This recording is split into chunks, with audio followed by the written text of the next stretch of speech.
start today with Coach Mack. We'll go right into questions. Just raise your hand. Start with Jimmy.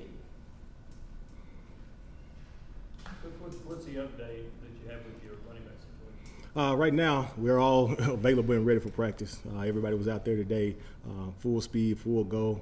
Guys look really good. You know, a couple of us just got to be smart with how we rep them. You know what I'm saying? Some of those injuries or some of those things that happen in the game, just bumps and bruises, wear and tear in the course of the game. Austin? Because you had to, battle some of that last year with Ty being out of town, Florida being out of town. You feel like you've got a good, plan for managing that. And then if you had to go worst case scenario and go to outside one of those four, is there an area direction you go?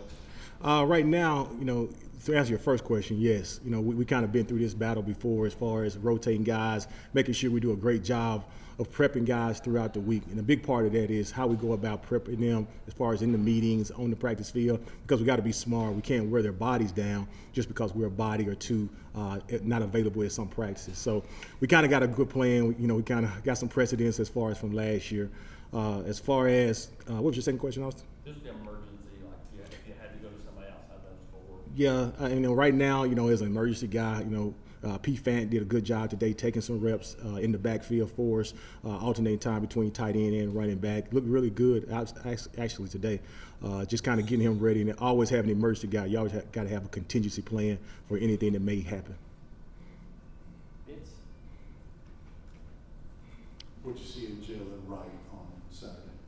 Jalen's done a really good job of trying to change his running style from being a true freshman last year. We talk about a lot of vertical runs, hitting the ball more downhill, being a lot more successful doing that. You can see he was trying to be a lot more physical, running the football, breaking more tackles, things that you didn't really see from last year for two reasons. One, because of his just, youth coming to games, but also two, just from a standpoint of he just kind of didn't know, playing like a high schooler at times. This year, went through spring, had a little spell during fall camp, but we talked about a lot of things as far as playing underneath your pads, playing behind your pads. That's one of the things he has to get better at as he moves forward and continues to grow in the running back position. But for the most part, really saw a violent guy trying to break tackles, trying to be more physical with the ball in his hand. Ben? Jerry, how would you assess the running game just through 3 games this season?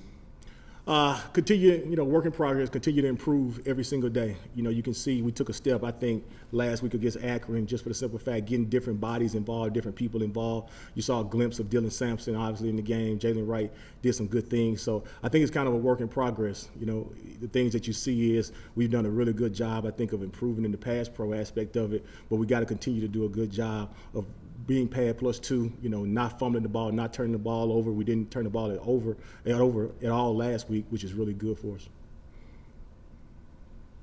Adam, and then back to Jimmy. You said it's a work in progress.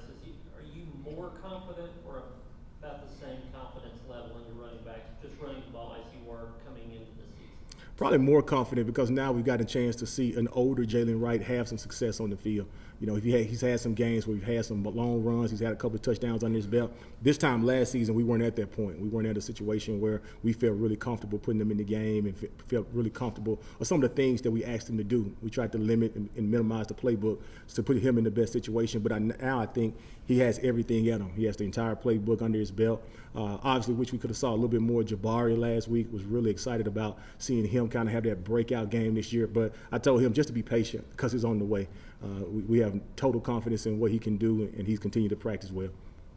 Coach, a couple things. South Florida ran for 286 yards on Florida. What allowed them to have success, and what do you think of Florida's run defense? First of all, South Florida did a really good job from a formational standpoint. We thought shifting and motion and trying to create some leverage and trying to create some different gaps, I thought, on that defense versus Florida. The other thing is the quarterback ran the ball extremely well. That was a big part of their success. The quarterback was able to have some success running the ball, whether it was design runs or whether he scrambled and things like that. And I think for us, that's not really always a part. We try to do a good job of attacking that defense however we see fit, depending on what our personnel looks like and how healthy people are. So, just from their standpoint, though, I thought the shifts, the motions, the trades, and also the quarterback run game gave them a chance to be really successful in the run game. And even though Dylan Samson's a freshman. Has he earned your trust to play him in a game of this magnitude? He definitely has. Not only what he does on the practice field, how he carries himself in the building. I think all those things play a big part in when you decide to give a guy basically the football. He has our entire livelihood in his hands when he carries the football, and we trust Dylan 100% to step on the field and execute whatever assignment we have him, whether that be running the ball or blocking at the best of his ability. Kellyanne and Mike. Hey Coach, yesterday Josh Heupel mentioned that the first time somebody brought up the Tennessee-Florida rivalry was about 30 seconds after he arrived on campus. When was the first time that you learned about how important this game is? Oh man, I grew up watching Peyton Manning try to beat old ball coach all the time. So I grew up watching those rivalries all the time. So from a young age, I understand how important this. When I was growing up, Florida and Tennessee were the top teams in the East, and they would battle back and forth every single year. So walking in the door, I always understood how important this rivalry was. Mike? You mentioned having everyone available today. How much was Jabari able to do, and how do you kind of manage his workload moving forward throughout the week?